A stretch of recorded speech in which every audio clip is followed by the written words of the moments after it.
The communications minister for the Democratic Republic of Congo says that peace will unlock positive momentum throughout Africa. The country has been in the spotlight since it signed a peace agreement with Rwanda in June.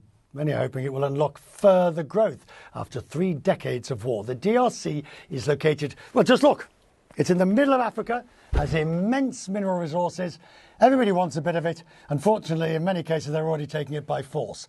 President Trump has often taken credit for the peace agreement between the DRC and Rwanda off the eastern border, I should say. I ended 7 wars, and in all cases, they were raging with countless thousands of people being killed. The Congo and Rwanda, a vicious, violent war that was. No president or prime minister, and for that matter, no other country has ever done anything close to that.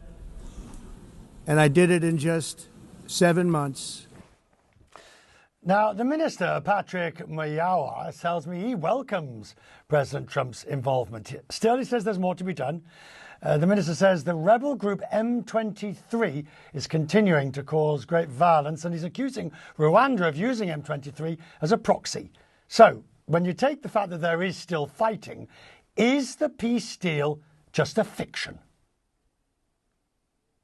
Peace will come, because peace cannot come just because you sign. There is a lot of things we need to do in the ground. That's why it's required, and that's what we've been seeing with the American administration, an involvement to make sure what we put in the paper, each part will respect that. We are doing our part, and I'm not sure Rwanda is delivering the way it should deliver. It's not just because you have the process around Americans, but there is a process in Doha with Qatari where Rwanda is not playing his role with his puppet to make sure they are respecting what they have to do in according to get the peace we want.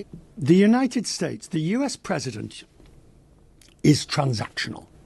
Quid pro quo. Therefore, the price for greater involvement in the DRC is likely to be greater access to your extremely valuable rare earth minerals, which everybody wants to get hold of. Now, we know China is already a major partner of yours. You know, in DRC there is place for every country, China, United States, because the country is huge and there is a lot of potential. What we've been seeing with the President Trump is not only, as you said, a transactional deal, no. First, I think he's working to bring back peace, to make sure children can get to school, to make sure women won't be raped. But at the same time, we have a strategic partnership with the United States for years now. And in between, we are talking about not only about mineral resources, we are talking about energy, we are talking about environment, we are talking about infrastructure, because the DRC, and I will finish there, is one of the most important countries in the world, not only because you have all those strategic minerals, because of our position in the middle of Africa with 9 neighbors, and we have the Lobito Corridor project, which is funded by Americans, which is a very good example of what we can do for us and for Africa. Finally, I wanted to come back to this idea of the eastern part of the country. People like myself who've covered Africa for decades get weary. Get weary with the wars that never seem to end. The corruption that gets a bit better but never really gets much better in terms of, I'm not talking about your country per se, I'm talking about, collectively.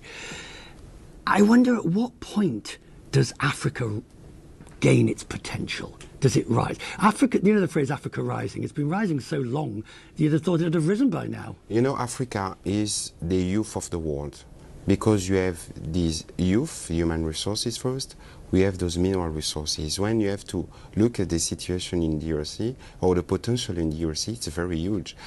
Just a small reminder, in 1942, when Manhattan Project started, the uranium used for Little Boy came from DRC, came from Chikolembo. And I don't need to remember you what happened 100 years ago with the King Leopold of Belgium, because he was like the king we've been using DRC as for economic reason, and you remember Weber, etc. The country has the full potential. But what we need first, actually, is peace. And if we want to achieve peace in that region, we should make sure we stop Rwandan activities. Because after the genocide in 1994, since that period, Rwanda started creating proxies.